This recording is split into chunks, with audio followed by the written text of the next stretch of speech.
Welcome to Patriots Podium, a regular podcast of the New York State Conservative Party.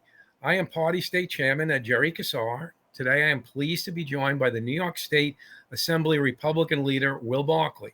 Assemblyman Barclay was first elected to the State Assembly in 2003. Since January 2020, the Assemblyman has served as the minority leader, a position in which he leads the 48 Republican members. Assemblyman Barclay had previously served as the deputy leader of the Assembly and as chair of the Republican Assembly Campaign Committee, as well as the senior Republican on the Ways and Means Committee. The Assemblyman, who is proudly endorsed by the Conservative Party, has led his conference into legislative and philosophical engagements with Assembly Democrats on issues ranging from climate control to public safety, immigration, Second Amendment protections, parental rights, and a variety of economic concerns. The Conservative Party's Patriots Podium is a bi-weekly podcast that brings newsmakers, elected officials, and conservative leaders to you as we participate in a wide range of topics. Well, thank you for being with us. Chairman, thanks for having me on, and thanks for doing this podcast. I mean, one of the challenges we have in the state is getting our message out. And I think since you become chairman, you've done a great job of trying to get that conservative message out. So I appreciate you having me on, but more importantly, I appreciate you doing this vehicle or medium to get that message out. I think it's very important. Well, thank you. Thank you. Let's get right to it. The Assembly Republican Conference, as well as the Senate Republican Conference, recently called for a special session to address the illegal migrant crisis in New York State. You have also put out a number of proposals to deal with the exponentially growing problem. There were a bunch of arrests just the other day on Staten Island. It's becoming literally incredible. Could you talk about your call for a special session, these proposals, and the reaction from the Democrats? Well, yeah, I definitely can. And thanks for bringing this up. First of all, this is a crisis that we're having in New York State. I think as of a couple of weeks ago, there was something like 110,000 migrants that had come into New York State. Already the state is allocated $1.5 billion. There's estimates of the cost of this is going to go up to approximately $12 billion or go up more if the migrants keep coming in. It's taxing our law enforcement, it's taxing our social services, it's taxing our communities and our citizens. So we recognize and we do believe that this is a federal issue. We think it's a failure on the Biden administration to secure the border. The policies that they've implemented is just encouraging more people to come across the border, migrants seeking asylum. So there's a federal issue here that needs to be solved. But while the federal government, and particularly the Biden administration, doesn't seem to want to act, we feel very strongly that the state ought to do something. We ought to go back. This is a crisis. And when we have a crisis, it's incumbent on the state to react. And the policies, frankly, Chairman, that we're proposing, we don't think are radical. In fact, we think they're pretty common sense proposals. Just to give you some examples, one is to register all the migrants coming into the state. So we know who's coming in and we're able to find out where they're going to be. It takes approximately 4 to 5 years to get an asylum hearing. New York State knows where all its citizens are. It seems crazy that we can't know where the migrants are. One of the reasons these migrants are coming to New York State is because we have this sanctuary policy on the state level and even greater in New York City. We ought to get rid of that sanctuary policy so it doesn't encourage more migrants to come here. And that essentially what the governor has done by executive order is not allow law enforcement to work with ICE, Immigration and Customs Enforcement, and particularly to deport people sometimes when they're accused or convicted of serious crimes, they can still stay in New York State. That doesn't seem like something that an average person on the street would be opposed to us getting rid of that. Some other good government things is, as I said, we spent $1.5 billion so far, and it looks like that cost is going to go up. This, and like many programs, as you're well aware of, are often poorly run, and we've seen a lot of stories about some of the money going to outside contractors. I think it's called DocGo, that doctors think, or excuse me, the contractors that are supposed to be taking care of the migrants. Looks like that money is being misused. Why not have the comptroller audit this and give a report back to the legislature and the governor to tell us where that money is going to go? Lastly, and maybe the biggest thing is the right to shelter law that was implemented back in the 70s to deal with the homeless in New York City. This is being used now by the migrants to come in and provide them shelter. It's costing New York City a fortune. It's going to cost the state a fortune if we ship the migrants and apply that around the state. We ought to go back in the legislature to find what is meant by right to shelter, and then also allow counties the opportunity to opt out if they don't want migrants to come into their communities. Those are just, four common, to me, very common sense policy proposals that I would like the legislature to act on. I mean, I let me ask you this. I personally believe that attempting to give unvetted migrants work permits is not a good idea. I mean, the Democrats come up with solutions that seem to create more problems. I'm not sure where you are on this. I mean, I can see some arguments for work permits, but these maybe the word is, this is the wrong word, but it's kind of like they're very raw in the sense that they are here with really nothing more to keep them here besides the fact that they filled out some papers that declared them asylum seekers from countries that the United States completely recognizes as diplomatic relations with. They're not coming from Cuba or Venezuela. They're Right. coming from countries that have a lot of American tourism. So Right. I just don't think all the dots connect on this. By the way, I've heard that they're not even necessarily coming from Latin America. I've heard Eastern Europeans are flying into Mexico and coming across the border too. I have no idea what the percentages are. This is what I generally feel. First of all, let me just say, generally, I'm very pro-immigration. We've had a huge, as you're well aware, out-migration, particularly upstate. From a demographic standpoint, it'd be nice to have more people moving into our community, but that should be legal immigration, not migrants coming in allegedly seeking asylum. And I think that's why we're in such a mess right now. And I would call on the federal government to look to have some immigration reform where people can come to this country, which I think we all have a history of coming to seek a better life. But this mismatch and this having people come across the border without any accountability is not the way to go. It ought to be legal. But anyways, as far as a work permit or anything, I don't think the migrants should get any special recognition that you wouldn't, over and above what you would get as a normal citizen. So if they want work permits, they have to do what everything else you'd have to do as a citizen of New York State. And I think that's where they're trying to bypass a lot of those requirements that you would have to do. One, pay taxes, provide your social security number. Interestingly, with the schools, as you heard, Tish James, is allowing apparently migrants into schools without being properly vaccinated, which we saw just during the COVID pandemic how strong the other party was, demanding that people were vaccinated to do anything, and now they just turn that right on the head. And this isn't just for COVID vaccination; this is for serious vaccinations like polio or measles or whatever. So it strikes me as just somewhat amazing that they're willing to do all these short cuts for the migrants, but not when it comes to our very own citizens here in New York State. Thank you. I think it's noteworthy that there are absolutely no Republicans or conservatives that support what Biden, Hochul, or New York City Mayor Adams are doing to stop New York State and New York City from being inundated by the so-called asylum seekers. Most Democrats, on the other hand, are full throttle ahead, are looking to find a place to hide. Local input thrown to the wind, and we have really seen this in New York City with local. It's almost like they could do anything next door to you, and like nobody cares about you. I mean, have you seen two sides so polar opposite on an issue in your career? Well, I have, because I've been in politics a long time. I've seen a lot of flip-flopping, but this one is slightly amazing. I mean, how strong they were about the sanctuary city, how much they attacked Trump, and how evil he was with this. But now, all of a sudden, when it comes to their community, lo and behold, I think a lot of the Democratic legislators and policymakers are all of a sudden hearing from their constituents and also understanding the complete strain that that's put on the system.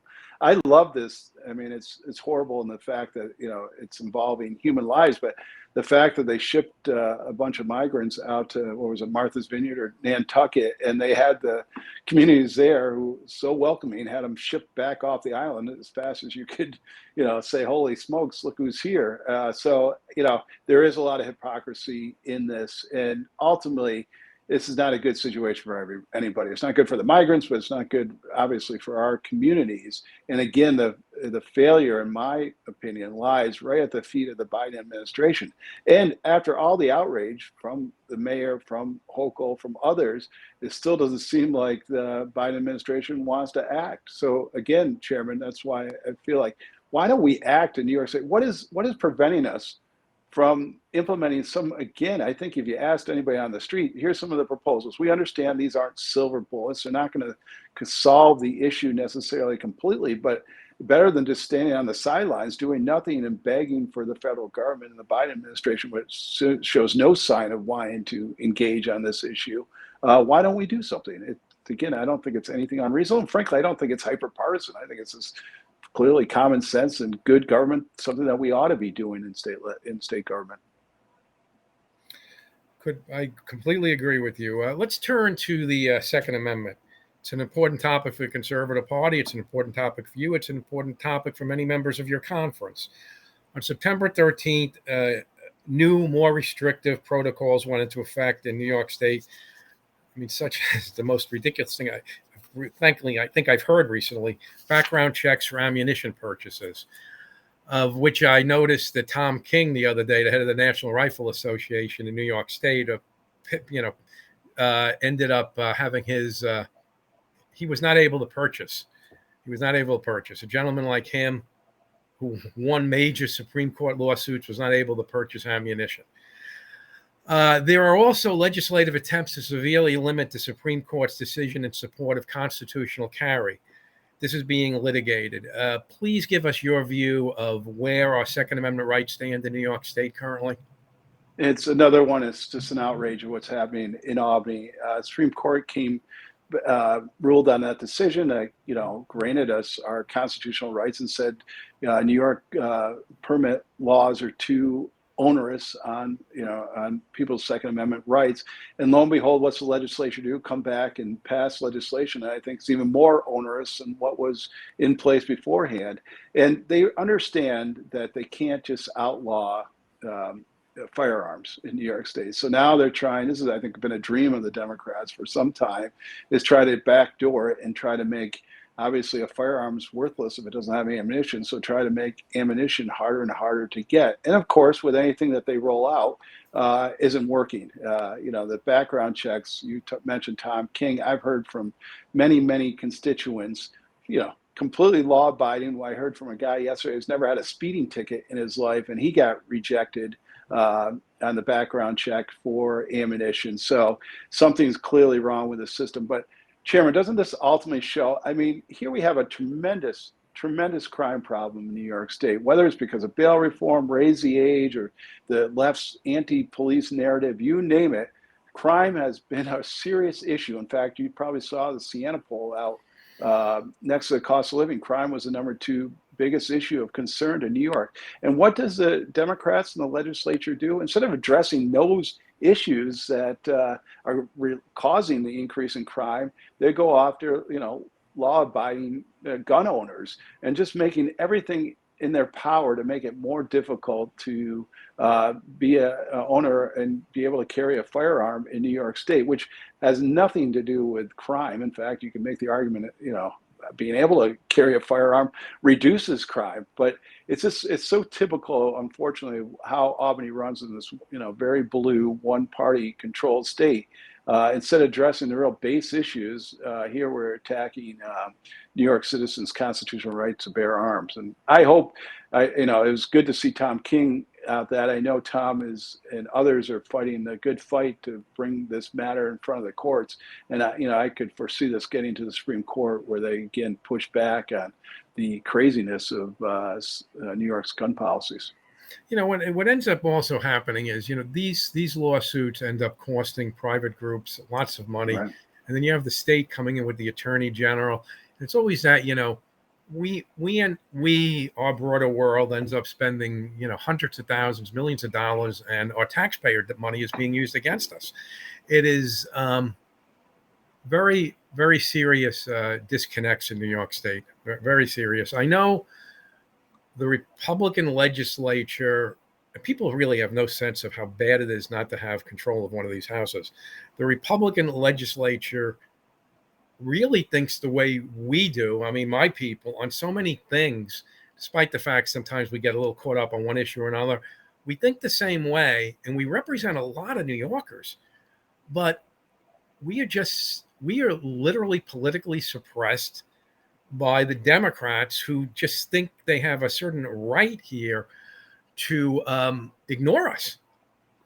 Right. And it's a great frustration. However, I think it's worth continuing the fight. I am optimistic from time to time, Chairman, with your partnership that the people are waking up to this. And that's why, again, I compliment you on this podcast and everything else we do to try to get our message out. That Siena poll hit the three biggest issues of concern to New Yorkers: cost of living, crime, and the migrant thing. Here we have, we can suggest. Again, I don't think that, people always sometimes accuse me of being partisan. I don't think these are hyper partisan issues. I believe, whether they're conservative or not, I believe he went out and talked to the man on the street and said, "Yeah, here's some solutions that are being offered. What do you feel about this?" I would think there'd be overwhelming support on it. And unfortunately, I think because of the one party rule, the Democrats have gotten so comfortable in their positions that they feel like they can push these they really are radical leftist policies that are out of whack, I think, with New York citizens, but certainly out of whack with the rest of the country. Well, I think the worst part of partisanship is to ignore someone, and that's what the Democrats do. So let's talk a little bit about COVID. COVID created a whole new world of ways to restrict our rights, from quarantine laws to teachers not being able to teach in classrooms, and parents not being able to send their children to in-class instructions. COVID was a bomb dropped onto the Bill of Rights, frankly, not to mention mask mandates that seemed draconian at the time and only seemed worse as the months went by. You and the Republican conference fought back every step of the way. Now, as we see some new cases, we're all worrying about what government will do next. How are Assembly Republicans sounding the alarm and gearing up for the battle ahead? Well, we certainly did learn a lot of lessons out of COVID. Unfortunately, a lot of them were tragic lessons, but I don't think we're going to be, before, when the pandemic hit, no one really knew we just didn't know what to expect on it. I think as a result, we gave a lot of leeway to the executive branch that probably in hindsight was not the appropriate thing to do. I know going forward, we certainly would not allow that we would push strongly back against giving that type of authority. And I think some of the most irritating things I find coming out of the pandemic was, we hear the rallying cry from the Democrats of follow the science, follow the science. But when that science doesn't fit their narrative or their policies, science be damned. And you mentioned a couple of them that I think are just really, as a result, really has some tragic consequences. And certainly the vaccination and the mask mandates. But just requiring students to stay out of school has put us back so far on an educational basis. So, I feel very strongly we ought to follow the science, but when the science doesn't fit your narrative, that doesn't mean to say, well, we just ignore the science going forward. So I am concerned. Lo and behold, we're having some uptick back in COVID, and all of a sudden you're hearing we ought to be masked. We ought to, maybe now allow people to get out in public. That is the antithesis of really what we are, I think, in a country and what New York State should be about. And we'll fight it tooth and nail if this thing doesn't have any scientific basis. Just to bring it back a little bit, Jerry, on the one thing I remember just at the end of the COVID pandemic. Do you remember that there's a P-TECH program, which was a great program that allowed students to go into their BOCES and learn with various businesses, and they had jobs when they came out. Right. A lot of the classes were held on SUNY campuses where the professors didn't need to wear masks or be vaccinated, but anybody involved in the P-TECH that wasn't even going to SUNY, they were just having to attend a class at SUNY, wasn't allowed to take that class unless they show that they were vaccinated. And that just showed the insanity of what this thing, finally we did get that turned over. But that was at the end of COVID. That was, I think, when information was coming out, really questioning the utility of the COVID vaccination. But it was like they were so caught up in that narrative that they weren't willing to even, and by the way, the professors weren't vaccinated. They didn't need to be vaccinated either, but they didn't want to let go. They didn't want to let go. And I think that shows sort of the dangerousness of what we got into that pandemic and what we have to be very mindful of, anything, God forbid, we have another pandemic or whatever, of allowing bureaucrats and government to get involved and start, controlling our daily lives. You get that nonsensical type policy, and no one wants to say, "Oh, you know what? I made a mistake. This is wrong." They'll hold on to that policy well past any type of emergency. I think that's concerning and very dangerous, and we should be prepared for that going forward. Interestingly, I thought the most dangerous word that came out of the COVID crisis was the word mandate. I mean, I follow a lot of the suggestions, but I do not believe that they should be anything beyond suggestions with education behind them for a person to make a decision. Government in New York State plays a lot of New Yorkers for being stupid, and that's just wrong. Right. It's arrogant. It's an arrogance. That's the better word, arrogance. So speaking of parental rights, there is a so-called equity constitutional amendment on the 2024 ballot that takes away parental rights on issues such as gender assignment, as well as codifies into the state constitution a significant expansion of abortion protections, including abortions to term in many situations. I know many of your members are opposing the constitutional amendment. I have found that few in the general public know anything about this amendment. This Conservative Party plans to change that in the upcoming year. We're working with a bunch of groups to try to get the information on this. Can we count on the Assembly GOP to work alongside us in our efforts? 100%. And I would say this, Chairman, I think it's 100% unanimity. I haven't polled the conference, but I'm pretty sure I can say 100% unanimity on this issue. Abortion can be a very politically very challenging issue, but what they're proposing is so extreme. Obviously, abortion on demand at any time during pregnancy, and they want to enshrine that in the state constitution. I don't care if you're pro-choice or pro-life. That is not good policy, and every New Yorker, regardless of where you stand on the issue of abortion, should be opposed with it. But yeah, for those reasons, you'll have our conference is, I think, almost uniformly aligned, and we'll do whatever we can. As you know, Jerry, we've had some success thanks to the partnership with the Conservative Party of challenging some constitutional amendments. This one is going to be a challenge, but we have to get that message out and make sure the public understands how extreme these proposals are. These aren't just sort of the right to choose type issues. These are really extreme proposals that they're trying to enshrine in the Constitution, and that I think is unfortunate, and I think is dangerous. And I think there's also the additional aspect of the parental rights on the gender assignment. There's a lot out there that there's a disagreement between the state legislature, the Democrats, and the general public. And I think sometimes the general public's surprised that they start seeing these things popping up.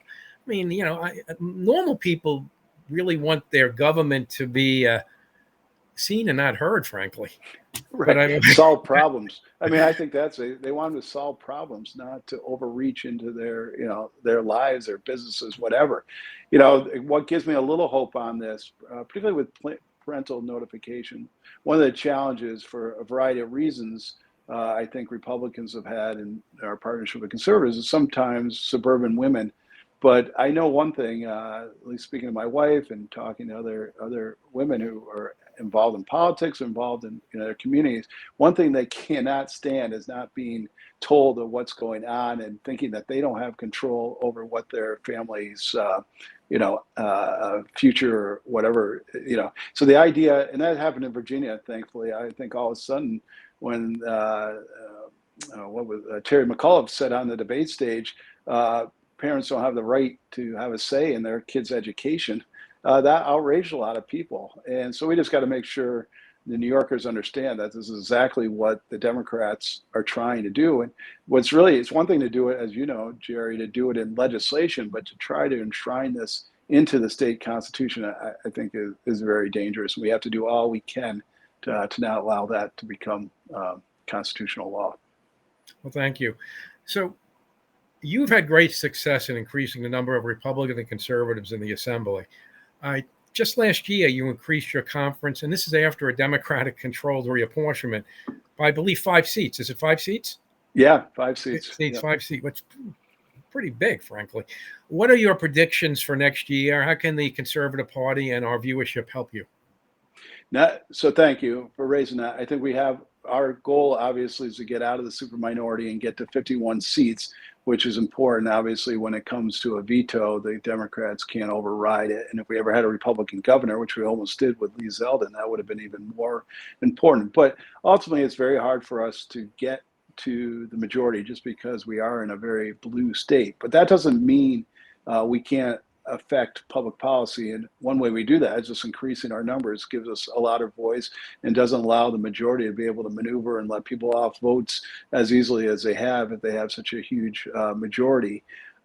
Just one thing I just want to mention before, and then I'll mention how we can work together to continue to increase those numbers. As you're rarely aware, we just had a race down in Queens in a 4-1 Democratic district, where in the past we would never have even considered, thinking that we could possibly win those or spending resources down there. Unfortunately, we lost that seat, but we only lost it by 500 votes. And ultimately, what we're finding, again, it comes back to these issues, is in areas, in the city that in the past, I would say, well, the city is so democratic, you guys can't compete down there. But we are finding, and that's where we won the 5 seats last time, there's a lot of communities that are concerned about exactly what we've been talking about crime, about migrants, about the cost of living. And what we have to do is get that message out and say, someone is hearing you in Albany. There are people that are in the legislature. There are people involved in politics that hear exactly what you're concerned about and are offering common sense solutions. And so I think we just have to continue to work together and continue our great partnership to get that message out. And wherever we can, particularly in some of these areas, that ethnic areas where maybe there hasn't been an alternative voice there, that people can recognize that, my God, the Democrats aren't the only people in town. There are other people that can actually run, they can win and represent their constituency just as well as any Democrat can do. So I just think we have to continue to work together and get our message out there. And I think this message really does resonate if we can get people to focus on it. And that's a challenge that we have. Well, thank you. Do you have any final words for our viewers? Well, I would say this. Thank you for doing it. I've said this publicly with you many times, Chairman. Even though I'm a Republican, I do appreciate very strongly what the conservatives do. Sometimes the Republican Party, for whatever reason, we can go a little wobbly on things, and it's always good to have the conservatives, who I really consider, really from an ideological standpoint, the conscience of our party. So I appreciate what you do. I appreciate what the party has done, and I look forward to a very strong partnership going forward and electing many more Republicans and conservatives to the New York State Assembly. Well, thank you, Leader Barclay. I mean, we've really known each other a very long time. We have. But thank you for taking some time today to spend with our audience and with me. The Conservative Party, and for that matter, myself, have enjoyed working with the Republicans in the Assembly. I mean, I could say sincerely for decades, my whole life, frankly. Right. Thank you, Katie and Andrew, for making the podcast happen. And to our audience, thank you for tuning in. Thanks again for joining us. And if you enjoyed today's podcast, subscribe wherever you're listening, and give us a 5-star rating if you can. Until next time, I'm Jerry Kassar, and this is Patriots Podium.